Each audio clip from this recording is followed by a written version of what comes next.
Me faktin që kemi organizuar në oborrin e bibliotekës kombëtare, ne kemi menduar fillimisht që të jetë vetëm për student, mirë po kjo nuk do të thotë që të mos janë të mirësohur dhe të gjithë shtresat, duke përfshirë pse jo gra, pleq, fëmijë dhe gjitha shtresat e shoqërisë, se vërtet libri nuk është vetëm për student, por është për gjithë njerëzinë dhe gjithë njerëz që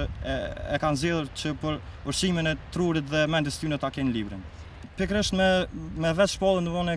këtij aktiviteti para disa ditësh, kemi marrë një bombardim të mesazheve prej rreth, po mënej prej pjesëmarrëve që kanë me qenë. Ne jemi menduar që ta bëjmë mbledhjen e sa më shumë ta pasurojmë faktikisht fundin e libra që do të jenë atë ditë në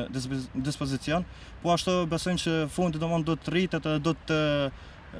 rritet llojshmëria me vetë faktin që